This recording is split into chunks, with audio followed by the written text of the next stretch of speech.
آج ہم ایک ٹاپک لے کر آئے ہیں جو بیسیکلی ہم بات کریں گے رشتوں کے بارے میں. جو ہمارے رشتے ہوتے ہیں, ہمارے قریبی رشتے ہوتے ہیں, اس میں تکلیف بھی ہوتی ہے اور خوشی بھی ہوتی ہے.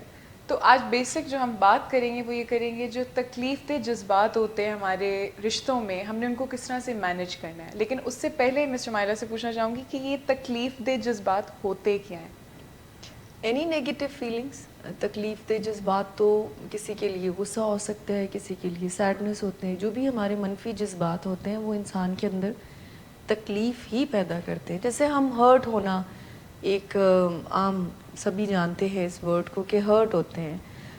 کوئی جب ہرٹ ہوتا ہے تو اس کا مطلب یہ ہے کہ کسی کے یعنی تعلقات میں, آپ نے جیسے پروگرام میں کہا کہ آج ہم بات کریں گے کہ تعلقات میں جب ہم ہرٹ ہوتے ہیں تو اس کو کیسے ہرٹفل فیلنگز کو مینیج کر کے اپنے تعلق کو مضبوط کیا جائے. اصل میں ہم یہ چھوٹی سی ٹپس کچھ بتائیں گے آپ کو کہ کیسے ہرٹفل فیلنگز کو اپنے قریبی رشتوں میں مینیج کر کے آگے بڑھا جائے. کیونکہ وی آر ہیومن بینگز, ہم ہر کسی کی ایکسپیکٹیشن پر نہیں پورا اترتے. سم ٹائم ہماری کوئی بات کسی کو ہرٹ کر جاتی ہے, ہمیں کسی کی بات ہرٹ کر جاتی ہے.